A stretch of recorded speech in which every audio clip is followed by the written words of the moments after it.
11 in reading, 12 in listening, or either of those two. Like it comes with a great, experience of knowing the language. So I think this advice will be very, very useful for you. I did not get CLB 7 in all 4 modules, but this still helped me get an additional 16 points. What are the 3 most important things that they need to make sure ki if they want to get successful and clear their exam, what they need to do? Good routine, because I had built up a routine myself. I would wake up extra early in the morning. I would wake up around 5 a.m., study from 5:30 to 8:30. After my work, I would study again from 5:30 to like 8:30 p.m. French seems difficult, but honestly, it's a beautiful language. Anybody who's trying to go down this journey should do it with interest and passion. Before that, I barely knew any words of French except for bonjour. After like 8 months of intense study, I cleared all A1, A2, B1 and B2 thanks to your course. So today I have Taha with me. हम कहाँ पे बैठे हैं? Mississauga Square One Mall में. And welcome Taha. मैं ठीक भी हूँ, आप सुनाओ? Good as well. Thank you and congratulations for clearing your TEF exam. Thank you very much. अच्छा लग रहा है. It was a long journey, like 8 months of intense French prep, and after that, like even though I did not get the required CLB 7, but French did help me to get like additional 16 points, and that helped me to get selected in the CEC draw. Yeah. So first let's talk about ki how much did you score in French exam and accordingly how much boost did you get in CRS score? Yeah, for sure. So in my French exam, I got TLB 12 in reading, 11 in listening, and or maybe it was the other way around, but 12, 11 and 7 in writing and 5 in speaking. So I did not get CLB 7 in all 4 modules, but this still helped me get an additional 16 points on my CRS profile. That's good. So yeah, I'll be putting the exact score over here on the screen as well for you guys to see. So now with this, how much score you were standing in terms of CRS before, and then now how many you have after French? Yes. So before that, I was standing on 516. I was missing out on all the draws because even though there were some draws previously that had like cutoffs of 507, 508, but at that time my work experience was less. So after my work experience and I got bumped up to 516, I was still missing out on a draw. But after French, then I got 16 extra points. It got jumped up to 532, I believe, and I got selected in the 518 cutoff then. Let's also talk about your journey, Taha. It took you 8 months exactly to get done with this. You started with the Frenchify from A1 level exactly, right? So in which month did you start with Frenchify and in which month did you clear your TEF exam? So I remember the exact dates actually. I started on September 21st, 2025, and I gave my exam on the 15th of May. So I think that's 8 months. I started from scratch from A1 because before that I barely knew any words of French except for bonjour. But after like 8 months of intense study, I cleared all A1, A2, B1 and B2 thanks to your course, and eventually cleared the exam then. Yes. That's great. So, let's talk about A1 and A2. If now you started right from A1, you went on to A2. So A1, A2 intensive, then later B1, B2 intensive. Now, when you were studying, how much time, like what was your goal? Okay, in this much time, I should be able to get done with A1, then A2, then I should start B1 and so forth. Yeah, so my work permit was expiring, so I had like very limited time. So mentally, I came up with a plan that I should get done with the exam within 8 months. So I dedicated 2 months to each module, A1 and A2, 4 months, and then eventually B1 and B2, 4 months as well. So with that prep, I started like A1, I used to dedicate like 3 to 4 hours a day approximately, but yeah, eventually I was able to like stick to my own self-made timeline, and I secured all like the modules in 2 months each, like A1, A2, B1 and B2. That's a good time. Specifically talking about B1 and B2, like that's a very quick time because yeah, A1, A2 is like beginner, right? You are expected to complete it in that much amount of time, but B1, B2, that's where things get more hard. So how did you like completing B1 in 2 months and then going on to B2 and doing that in 2 months? How did the study routine and study methodology changed for you if we talk about in comparison to A1, A2? Yeah, so after completing the A2 course, I noticed a lot of self improvement, and I saw the results when I used to attempt like A2 level practice exams, and that just motivated me more to study. So while I was doing B1 and B2, I would dedicate more than 4 to 5 hours a day because I stopped going to the gym, I stopped going out, stopped meeting friends. If they see this video, they'll know. So I was studying a lot of French, and honestly, once you start seeing the results, it just motivates you more. I just developed that natural interest of learning the language itself as well, because that helped a lot. Because then I would like watch videos, podcasts, news with more interest rather than a responsibility. So that helped a lot during my B1 B2 course, and I started like practicing more and more with other people for speaking especially. That was very helpful. So, you gave your first attempt. First attempt, CLB 11, 12, 7, 5. It's very, very difficult to even score like CLB 5 in all four modules in the first attempt itself, and you scored very well. So, what advice do you have for each module for students, those who are learning and those who are planning to give their first attempt? Like in terms of first attempt as well, like when you should plan giving your first attempt, like should you be like, okay, you have to be 100% sure, okay, I can do very well in the exam, or should you just like try out? What will be your overall advice in regards to that?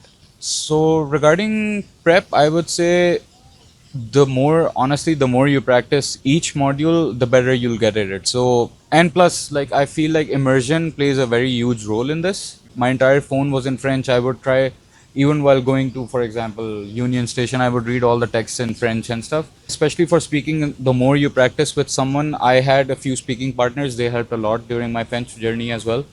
So I would practice with them whenever I had time, and that helped a lot. And in regards to giving your attempt, I would say honestly, I just felt ready in my 7th month that okay, what's the worst that could happen? I should give an attempt. I'll figure out where I stand, and then if need be, I'll give a second attempt. I was just ready to give my attempt, so I just booked it a month after, and in that final month, I did a lot of past papers, did a lot of speaking practice, a lot of writing practice. Like no ingestion of new material, but rather just refining the existing material I had learned and practicing a lot. And in terms of study routine for anyone who is at A1, A2 or B1 and B2, what study routine would you recommend to them? Ki, okay, if you do this, this is going to show you the most efficient results as soon as possible. It can be study routine, or it can be also one thing or like few things that they can do to see more efficient improvements. Particularly for writing, I have one advice. So for writing, what I did was I did a lot of practice. Like I wrote at least 2 essays a day, one for section A, one for section B. It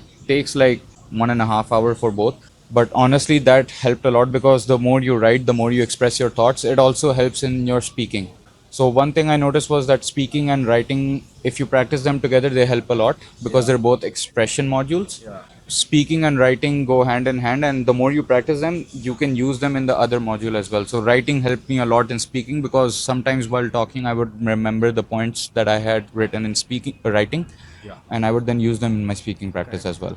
Yeah, that's a very good advice because I remember, yeah, when you write, you kind of like organize your thoughts, and that organization also helps you while speaking as well. This is a good recommendation, ki like doing speaking and writing together and reading and listening together, because you are still consuming more vocabulary. Your brain is getting warmed up like while having as much vocabulary as possible. So both of them are very, very useful. Perfect. Now let's talk about your learning with Frenchify as well. How was the overall experience at A1 and A2 and B1 and B2 as well? How I and other instructors, if they helped you in any way. So would you like to share more experience about that? Originally, the course was recommended to me by a friend. He told me that there's this course online, you should try it out.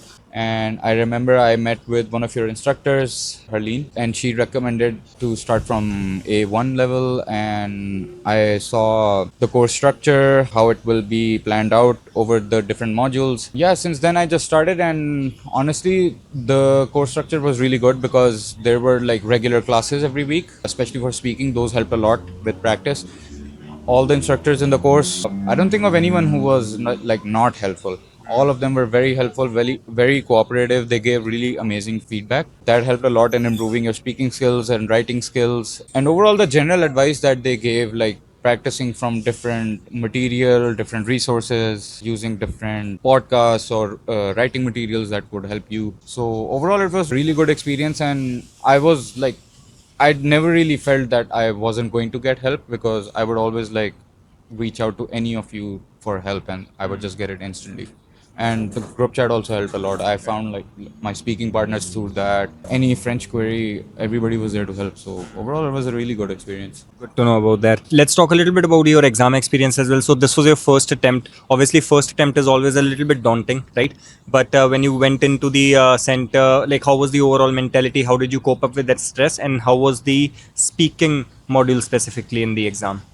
Yeah, so I gave my TEF at the GB Language Center in North York, Toronto. So I remember I first had my listening, reading, and writing, and I had my speaking later in the afternoon. So my listening, reading, and writing was like normal. I've given the IELTS before, so it was similar to that. The speaking part was a little daunting because obviously you're meeting French instructor for the first time and they have that very thick accent as well. But once you settle down, it's pretty calm and cool. But yeah, I was able to perform well in the other modules. I think I panicked myself a little bit in speaking. But yeah, overall, it was a good experience. North York had a good center as well because even though I did get an invite, I was planning on giving my second attempt later as well. But before that, I did get the invite. So Okay, okay. yes. Oh, so you were planning to give second attempt before then that you got the invite Yeah, already. So now yeah. you So have. then I thought, okay, no need for a second attempt. Yeah, right. Because it's already Yeah. a lot of hard work, and you kind of like put your life away to be Yeah. able to like do this. Yeah, I don't remember the past 8 months honestly. Yeah. So those were just French all the time. Once you already got the invite, right? So once you got that, how do you feel about this score that you have gotten? What is the life now generally after French? Honestly, after French, since Canada is like a bilingual country, they have like French and English mostly everywhere. Now I understand more. So like whenever I go to places where there's text written in French, I understand it. I'm a huge football fan as well. I sometimes understand the commentary in French as well. I can read texts in French, and overall, like after giving the exam as well, it was just like a huge burden has been lifted off. But honestly, it was totally worth it. Learned a new language and achieved my own goal as well. So, two birds with one stone. Any recommendation would you have to students, those who are on this journey, on this pathway of learning French to get PR, like whether it is TEF Canada exam or TCF any exam? What are the three most important things that they need to make sure कि if they want to get successful and clear their exam, what they need to do? Yeah. Firstly, I would say that definitely if people are applying for immigration to Canada, they should select the French route. I know it requires a lot of effort, but it's a really like reliable pathway to immigration in French. Immigration in Canada, sorry. And like three advices I would have for people is honestly, one would be to just immerse yourself in the language, read French, listen to podcasts all the time. Even passive listening in French helps a lot because you're doing your daily tasks all the time, but sometimes you just listen to a podcast and you listen to a phrase or a word and it just sticks in your mind and then you memorize it. Other than that, people, yeah, so like I mentioned, expression practice matters a lot, especially speaking and writing.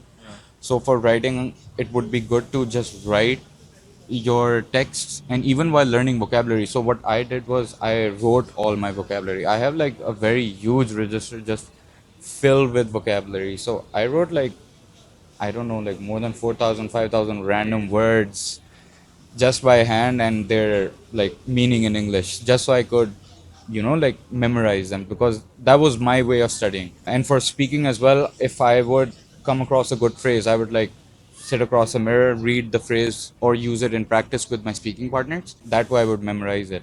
Overall, yeah, I would say that just follow a good routine because I had built up a routine myself. I would wake up extra early in the morning. I would wake up around 5 a.m., study from 5:30 to 8:30, do my job, and then after my work, I would study again from 5:30 to like 8:30 p.m. Do some household chores, cook and stuff, and just sleep and repeat it all over. I know it seems daunting and like it seems frightening, but honestly, once you have set a goal in mind and you work towards achieving that goal, it's completely achievable. Like I would say anybody can do it if as long as they put in the work and proper effort into achieving their goal. Yeah, finally, let's talk about two most difficult modules. What I feel are difficult for everybody: listening and speaking. What will be your advice for listening? How to improve this listening over the time? How like obviously like not resources, but like what are the big things that they need to keep in mind for to improve their listening and also their speaking? So for listening, one advice, actually you and a bunch of other instructors all gave me the same advice, was to practice a listening recording, like for example RFI, Francis Facile, or Radio Canada. And it was to just listen to the audio, try to write down what you understood, and listen to it again and again without subtitles or the transcript. And honestly, that helps a lot because your brain just pushes towards understanding the audio in French. And once your brain starts to develop that ability to understand French language, then the only part that bothers you is the vocabulary. If you don't know a word, you don't know the meaning, that's fine, but you're able to understand the word fully. That helped a lot. And for speaking, I would say just practice with speaking partners because that helps a lot. And when you also practice with someone else, you're able to catch their mistakes. Once you start catching their mistakes, and they also give you feedback based on your mistake, so you're able to like improve your speaking as well. And fortunately for me, I had like really good speaking partners. They were very helpful, and I would practice with them like almost every day. I would just squeeze out a half an hour or an hour a day and practice with them quickly based on section A or section B. And that feedback was honestly very helpful for me. Yeah, I think that should be all. Thank you so much for trusting in Frenchify team and making this possible with us. And would you have any like final advice for students before we see off? French seems difficult, but honestly, it's a beautiful language. Anybody who's trying to go down this journey should do it with interest and passion, because not only do you learn French, you see the beauty in the language, you achieve a personal goal that you've set for yourself. Just work hard, honestly, like you're able to do it. Perfect. Thank you so much, Taha. Thank Was nice having you here today, and all the best. And yes, so everybody, I hope you guys learned something out of this, because yes, 11 in reading, 12 in listening, or either of those two, like it comes with a great experience of knowing the language. So I think this advice will be very, very useful for you. So make sure that you guys are applying it to the T, and also at the same time make sure to make it your own personalized journey. Now it's not like okay, if we say ki this thing works, only this things work. So you have to check it for yourself as well, like whether it's working for you, because everybody has a different way to study the language. So yeah, with that being said, I would like to thank Taha once again for giving his valuable advice, and thank you everybody for joining. Thank you, Taha. Thank you very much, Vyom.